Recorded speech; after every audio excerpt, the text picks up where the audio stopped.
She's good.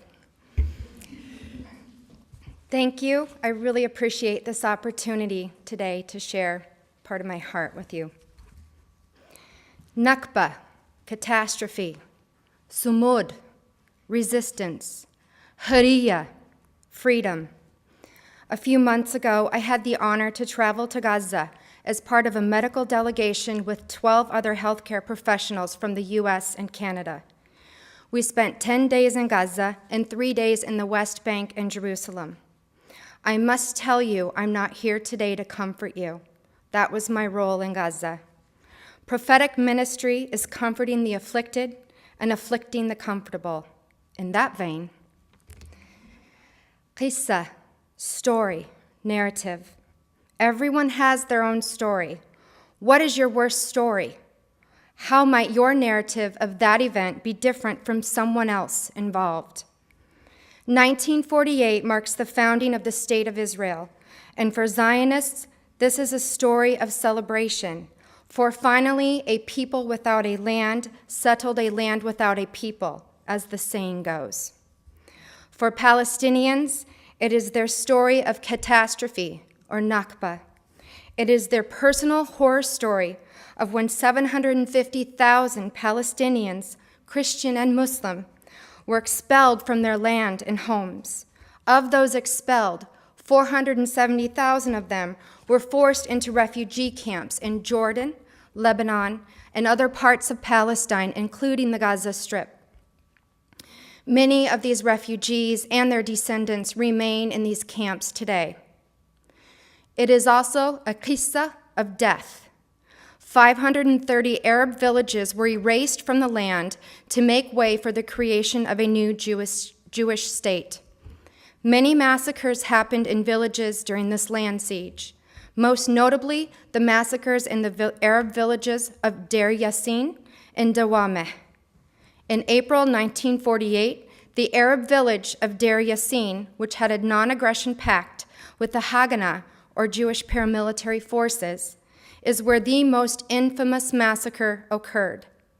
Over 115 men, women, and children were slaughtered, their mutilated bodies stuffed down wells. The massacre in October 1948 in the village of Dawameh near Hebron left over 450 men, women, and children dead in the streets. Elderly men who had sought refuge inside the mosque were found massacred. I share this history not to demonize one side. There are many brave Israeli voices working for justice and peace, standing up to their government. I share this history because it is not shared in our country, because we are the last country in the world to acknowledge this history. I share this in an effort to move towards peace. How are we to move forward towards a place of peace if the past is not recognized? I share this because I have learned where there's a man who has no voice, there ours shall go singing. It is fitting that the same month I journeyed to Israel-Palestine to witness resistance in its purest form, that the theme for Soul Matters, a spirituality discussion group in this church, was resistance, or sumud. What does it mean to be a people of resistance? According to Soul Matters, it has a very broad meaning, from not conforming to cultural standards to ending silence about things that matter. According to Palestinians, it means something much more primal. For Palestinians, to exist is to resist. الوجود هو المقاومة.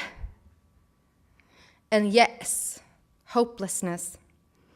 I kept a journal during my journey. Some of the days were just too painful that I could barely move at night, much more write. Other days I had a lot to say.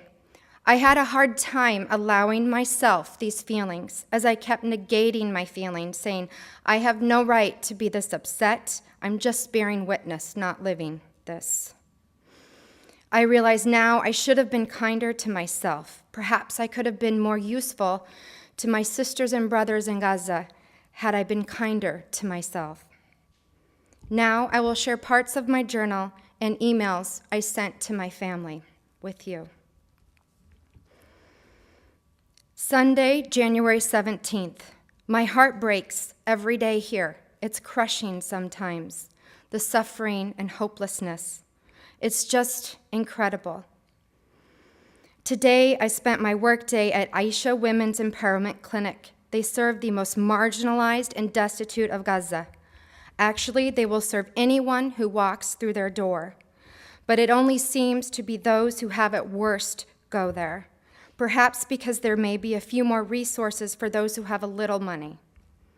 Today sucked. It was horrible, heartbreaking, and miserable. I don't know how to deal with today. I don't know how to process it, and I only listened.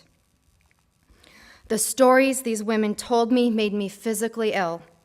One woman told me how, for a while, she had begged a butcher shop owner for scraps, anything to feed her 7 children, 3 of whom were disabled, and her husband, who has been disabled since the 2014 war on Gaza. She would take the intestines and scraps from the butcher, cook them with bread, and feed her family. Now her husband and 4 of her children are sick from the food. I think they may have kidney failure from E. coli. They are literally starving.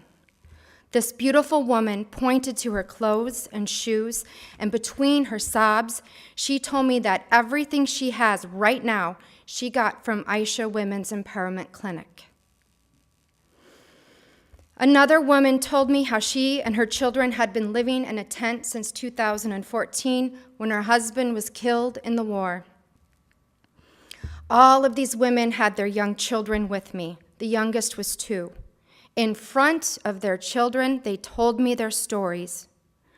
One woman told me of the 3 times she had tried to commit suicide. Each time, one of her children stopped her. She described each suicide attempt in detail to me. First, trying to jump off a building. Second, trying to overdose on pills. And her last attempt was trying to walk into traffic. Many of the women told me of the many occasions their children asked them, "Why did you have me? If all I have to look forward to is this misery, why did you give birth to me?" Another woman told me how she tried to sell one of her kidneys to be able to support her family.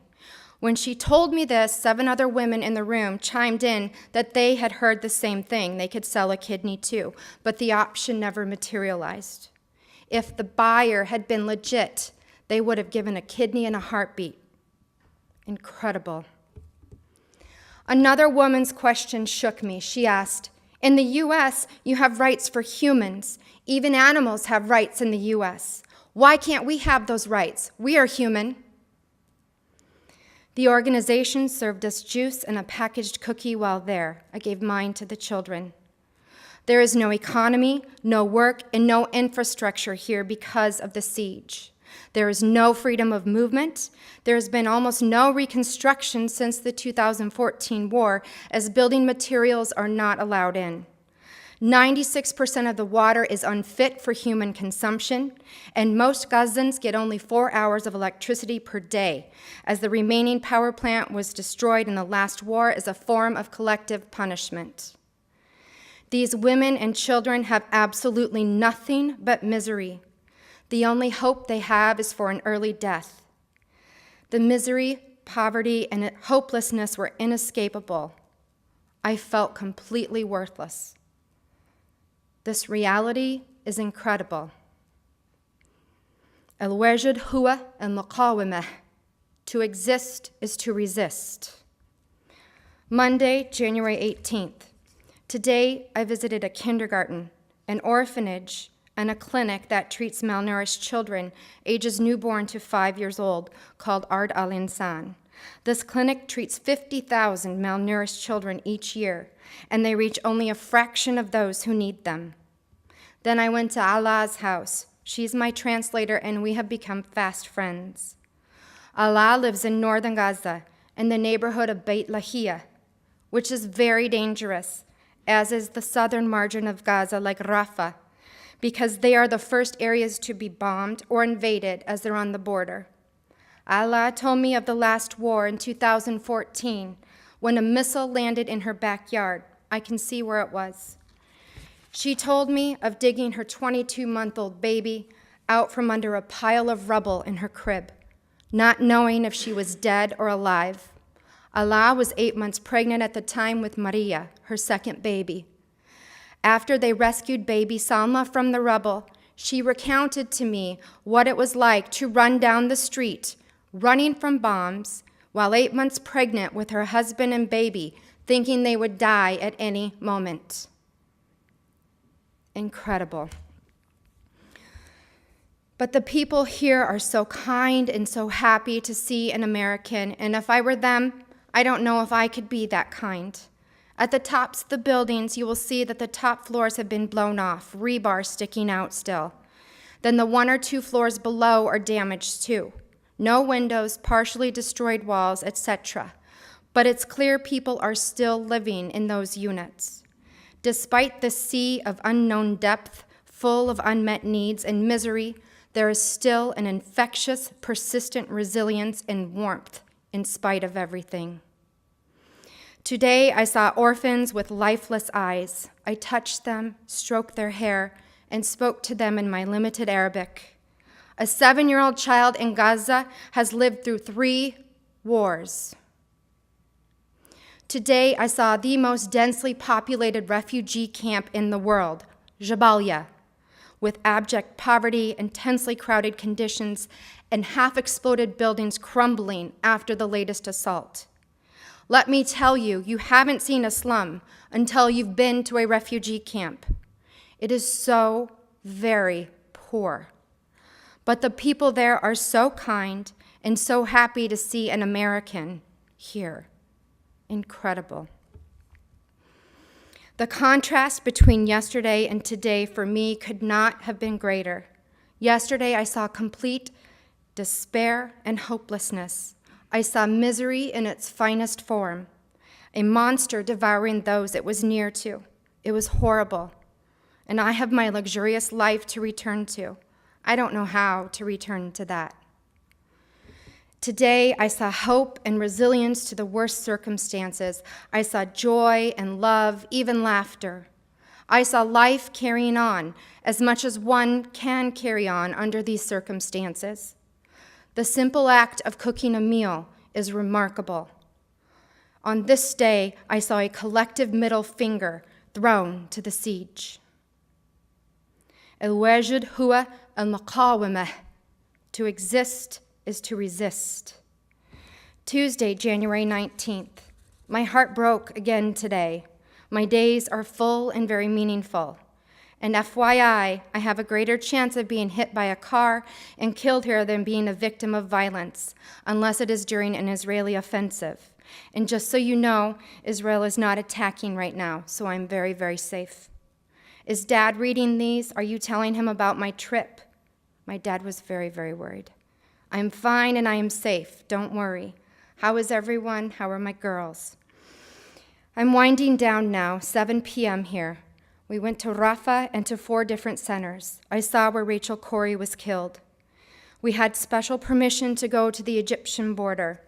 We saw horrible craters in the ground from Egypt destroying the tunnels and flooding a freshwater aquifer with salt water. Soon there will be no fresh water for Gazans. Doing this is also poisoning the soil. This is important because Rafah is the breadbasket of Gaza. Egypt is destroying the tunnels and the last freshwater aquifer with American orders and American dollars on behalf of Israel. Israel has drones overhead to monitor the destruction as they don't trust U.S. reports. We had a special tour of the border area from the deputy mayor of Rafah. We saw the exterior of tunnels already destroyed. These tunnels are what brought goods, anything from medicine, food, electronics, clothes, household items, and toys to Gaza. It also connected families in Egypt and Gaza. Of course, weapons were brought in, but don't they have a right to resist? Under international law, they have that right. There were 950 tunnels between Egypt and Gaza. These tunnels are what made an economy possible in Gaza. Now they're gone. The only security/police/military here is Hamas. Their resources are so limited and primitive that they cannot be qualified as a military. Even calling them police is stretching it. Their capabilities are primitive by comparison to Israel. Israel is the fourth most powerful military in the world, thanks to the US, with nuclear weapons. Palestinians are a mostly unarmed civilian population. The two sides are vastly unequal, and to discuss this issue as if they are equals is absurd. Everyone I spoke with does not support Hamas. They all say the same thing. I am not Hamas. I am not Fatah. I am a person like you. I want peace. Claims of ISIS here seem to be fabricated as well. Perhaps to justify another assault? Every single person here says the same thing, no ISIS. Besides, ISIS and Hamas are mortal enemies. There is almost no electricity here. In our hotel, yes, we have it most of the time, but that is because of generators. In the places in Rafah I have been to twice, never have they had electricity while I have been there.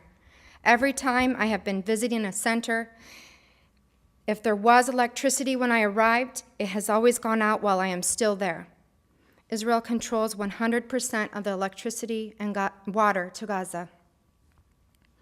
Everywhere we go, they serve us coffee and tea and a treat, which is usually a packaged cookie or something. I almost never take it and give it to the women or children I'm talking with. I only take it the times I don't want to be rude. I'm carrying my protein bars with me and have yet to eat one. I give them to the children I see. I walked on the beach tonight next to a Dera restaurant, the site where the 4 boys, cousins and brothers, were massacred while playing soccer on the beach in 2014 in the middle of the day by the IDF in front of several international news crews. I said a little prayer and gathered some shells. It felt like sacred ground. But that is how every centimeter feels here. Someone was killed violently everywhere here, whether I have learned of their death or not. Friday, January 22nd. Today we had to get special permission to tour northeastern Gaza. This is very dangerous as IDF routinely shoots into this area for no reason. We almost didn't go as it looked like there would be an invasion with Israeli tanks and artillery lining up at the border. Aside from the inevitability of another attack, toxicity is the highest danger to Gazans now. There are alarmingly high rates of breast and brain cancers, especially among young people here. But there is no way to assess this epidemiologically, as there is no infrastructure. After the 2009 war, depleted uranium was discovered by Italian teams in Israeli missile craters in Gaza. Since then, all labs in Gaza have been destroyed. Children scavenge through these craters and piles of rubble and garbage with bare feet, searching for anything they can eat or sell. The people have little to no hope.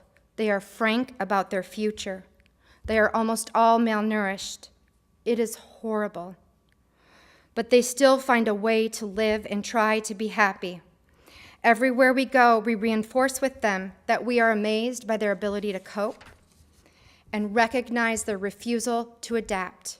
We ask them what their strategies are for coping, and we ask them how they give themselves credit for coping. They don't want to talk about resiliency anymore. And the group I am with, the people who have come here several times, say they have never seen this much despair. They're just waiting for the next attack. My heart breaks every day, over and over. They even say, you get to leave. El-wajid huwa al-muqawamah. To exist is to resist. My intention is not to shame anyone for their private struggles or acts of resistance. My intention is to share with you another narrative of resistance, one so basic and primal I cannot find a word for it. Why is this particular conflict important? because this suffering is a direct result of U.S. money and policy, because your tax dollars, at the rate of $10 million per day, directly fund this occupation and siege. Your government's unwavering and unequivocal support of Israeli policy is what enables this suffering. Of course, Israel has a right to exist. But what about the indigenous, dispossessed people of that land who have fewer rights than animals have here in the U.S.? Don't they deserve the same rights, freedoms, and opportunities as Israelis, as you and me? This issue is one I am speaking out about because this is one issue you can change. You don't have to travel to the Middle East. At the very least, urge your politicians to attach conditions to those $10 million per day. Speak up, learn more about this issue, the history and the current situation. Diversify your media sources. Question the way you hear reports about this conflict in our media. The language often used in our mainstream media is heavily biased against Arabs and Muslims. The current policies are not sustainable to either side, not to our Israeli sisters and brothers, and certainly not to our Palestinian sisters and brothers. To end the suffering, the power lies with us, with we, the people. This is where we can end it, right here, right now, here at home. All you have to do is say no more, not in my name. The United Nations Conference on Trade and Development released a study last summer which found that if things don't change in Gaza, it will be uninhabitable by 2020. Gaza will be uninhabitable by 2020. From what I witnessed, even that is a generous timetable. So this means 2 million people face annihilation by 2020. 2 million people face annihilation by 2020. In this day and age, incredible. This time, nausea and terror accompany that word, incredible. People here don't know. They don't know that this is all being done in their names, with their money. Incredible. The people of Gaza are starving, both literally and figuratively. Literally, I don't need to explain. Figuratively, they are cut off from the rest of the world, and they are starving to be a part of it. The international community calls Gaza the world's largest open-air prison. Frankly, this description is incorrect and inadequate in my opinion. Prisoners in prison get water, food, and medical care. Many Gazans don't get that. Incredible. One of the main things that attracted me to Unitarian Universalism is the long history of working for social justice, even when it was unpopular, especially when it was unpopular. We Unitarians pride ourselves on being on the forefront of social justice issues. But I have to tell you, this one issue has almost consistently been a huge disappointment for me while trying to address it in my Unitarian church in Ohio and here. After September 11th, 2001, at West Shore Unitarian Church in Ohio, I was so very proud to be on the committee that planned and put on an Arab Asian festival in the community to build bridges between Americans and Arabs and Muslims post 9/11. But subsequent attempts at dialogue on Israel and Palestine were met with hostility. I've had a little support here at First Unitarian, but I've also encountered a great deal of apathy and defensiveness. I get that this is a tough issue. I get it. But the dialogue on this issue has been one-sided for many decades. It is time we hear another narrative, a narrative that, for some reason, we have trouble listening to in this country because we fear Arabs and Muslims. We must listen to their stories and acknowledge their suffering. We must open our eyes and our hearts to our role in their suffering. Perhaps we fear being called anti-Semitic. questioning the oppressive and segregationist policies of a government that we fund at the rate of $10 million a day is not anti-Semitic. Insisting that that particular government give equal rights to all people in that country is not anti-Semitic. In fact, it is one of our 7 core principles, the inherent worth and dignity of all people. Also, the word Semite is consistently misused in our society. Semitic is not an ethnicity, but rather a language group. The term Semites refers to people who speak a Semitic language like Arabic, Aramaic, Hebrew, and Phoenician. Semite does not refer to an ethnic or religious group. My Unitarian friends, we have dropped the ball on this issue. We are not leaders on this issue, not for 1 millisecond. So far, the Presbyterian Church of the USA, United Methodist Church, United Church of Christ, Mennonite Central Committee, Conference of Major Superiors of Men, Alliance of Baptists, and Quaker Friends Fiduciary Corporation have all passed resolutions in their general assemblies to divest from U.S. companies that support Israel's military occupation of the Palestinian territory and support the BDS movement, Boycott, Divestment, and Sanction movement. These denominations have been leaders on this issue for at least 3 years. The struggle I have faced within my own chosen faith community on this issue has been a tremendous disappointment to me. Only yesterday at UU General Assembly did BDS come up for a vote, and it failed.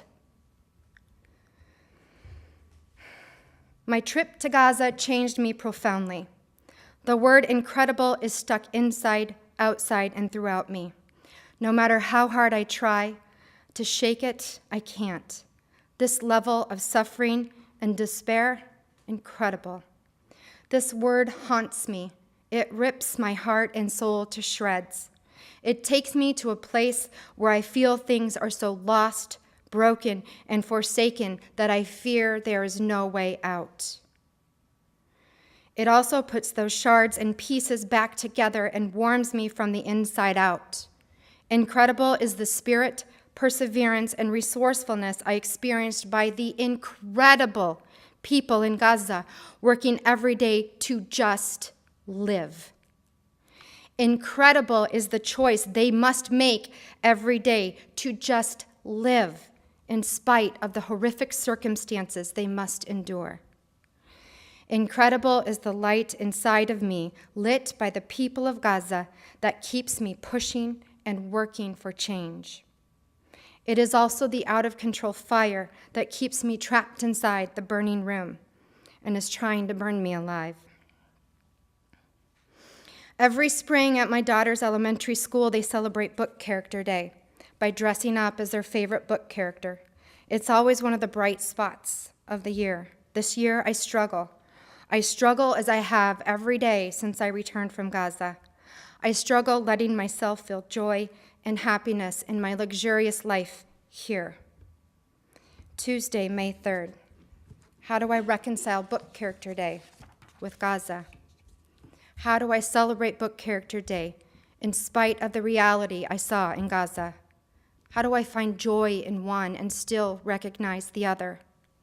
I have no idea sometimes how to move forward after Gaza, and that is truly a loss. For all of humanity, I'm frozen. Could this be my version of resistance, not giving up the struggle? There is a fine line between letting that struggle move one into action and suddenly finding oneself paralyzed by it, eventually becoming destroyed by it. Like I said in the beginning, I'm not here to comfort you today. Today, I bring this human story of unfathomable, yet completely avoidable suffering and misery to you. What you do with it is up to you. Gaza, ana uhibek.